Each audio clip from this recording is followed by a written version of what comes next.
उत्तर प्रदेश में राज्यसभा की 10 सीटों पर चुनाव संपन्न हो गए, जिसमें 11 उम्मीदवारों ने हिस्सा लिया। वहीं इस चुनाव ने सबकी कलई भी खोलकर रख दिया। चाहे दिल बदलने पर भाजपा के खेमे में चले गए विधायक हों या फिर मुख्य सचेतक मनोज पांडे का आज के दिन सपा को दगा देना हो, ये सब इतनी जल्दी हुआ कि अखिलेश यादव को कुछ भी समझ में नहीं आया।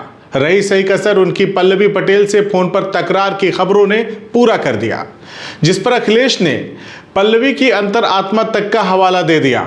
दरअसल पल्लवी पटेल की नाराजगी पीडीए को लेकर थी।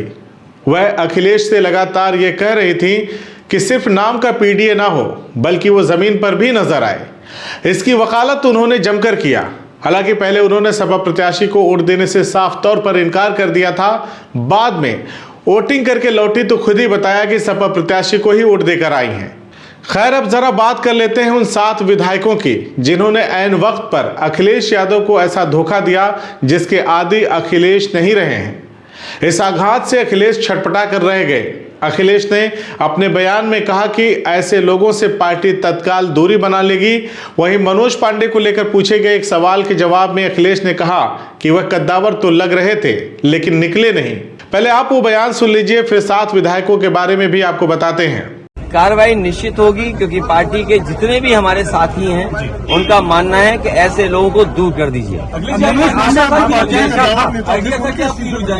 अभी तक तो कद्दावर नेता लग रहे थे, लेकिन कद्दावर नेता निकले नहीं, ये बात समझ में आ गई।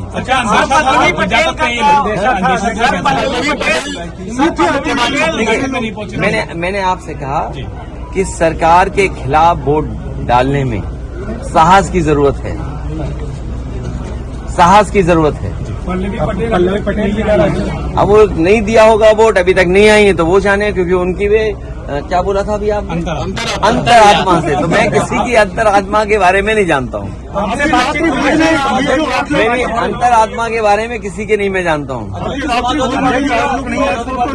कोई बात नहीं, जब जो भोज में नहीं आए, चर्चाएं आपके माध्यम से भी थी, चर्चाएं और तरह से भी थी। अब उन बातों को आप बेहतर समझते होंगे कि कोई क्यों चला गया, किसी को सिक्योरिटी की जरूरत रही होगी, किसी को धमकाया गया होगा कि आपके मुकदमे पुराने हैं, आपका इतना रिकॉर्ड अच्छा नहीं है, आपको ये लाभ दे दिया जाएगा।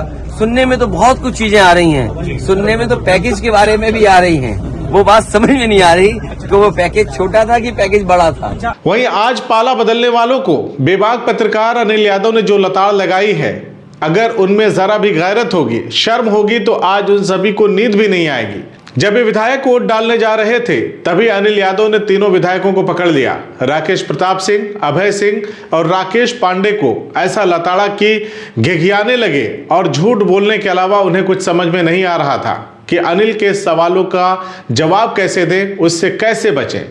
अनिल यही नहीं रुके, उन्होंने साफ कहा कि ये तीनों तो हैं सपा के विधायक, लेकिन बीजेपी को वोट देने जा रहे हैं। अनिल ने साफ कहा कि राकेश पांडे, आपके बेटे को बीजेपी ने टिकट दे दिया है तो आप बीजेपी को वोट देंगे, बीजेपी में शामिल होंगे।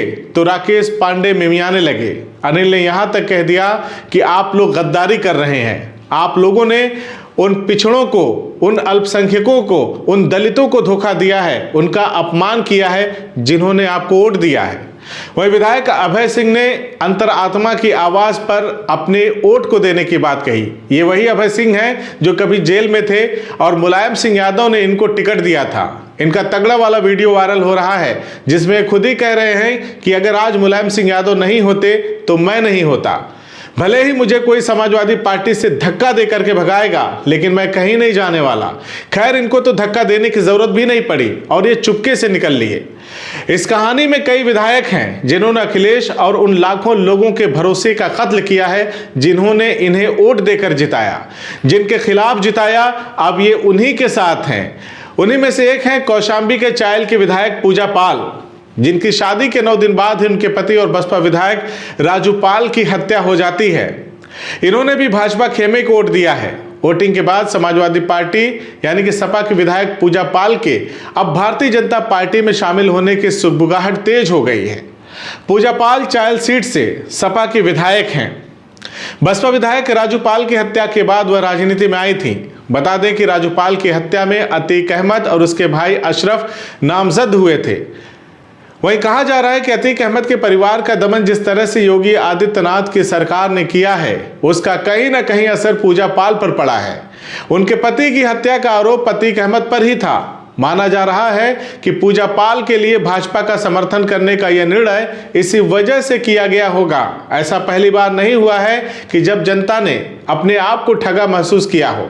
अब आप सोच रहे होंगे कि ऐसा पहली बार हुआ है, तो आपको बता दें कि ऐसे कई वाकये हो चुके हैं जिसमें जनता ने बीजेपी के खिलाफ तो वोट दे दिया, लेकिन ऐन वक्त पर लोगों ने जनता के उस भरोसे को तोड़ दिया। इसका सबसे बड़ा उदाहरण हरियाणा का 2019 का चुनाव था, जिसमें मनोहर लाल खट्टर का जाना बिल्कुल तय था।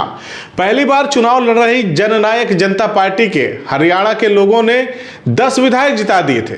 इनमें से तो 8 विधायक ऐसे थे जिन्होंने सीधे तौर पर बीजेपी के उम्मीदवारों को जबरदस्त तरीके से हराया था और विधायक बने थे, और जनता ने भी अपने आक्रोश को बीजेपी के खिलाफ दिखाया था। लेकिन दुष्यंत चौटाला ने जेल में बंद अपने पिता की रिहाई और अपने लिए हरियाणा के उप मुख्यमंत्री का पद मिलने पर उन लोगों के विश्वास का गला घोट दिया जिन्होंने बीजेपी को हराकर जेजेपी को जिताया था। ऐसी तमाम मिसालों से आज की राजनीति भरी पड़ी है, जहां जनता के वोटों की अलग तरह से लूट होती है उस विश्वास की जो जनता करती है। पत्रकार अनिल यादव की हिम्मत ने एक नई बहस को जन्म दे दिया है। उनकी हिम्मत से शायद देश की जनता अब ये सोचने पर मजबूर हो जाए कि उनके साथ ये धोखा क्यों।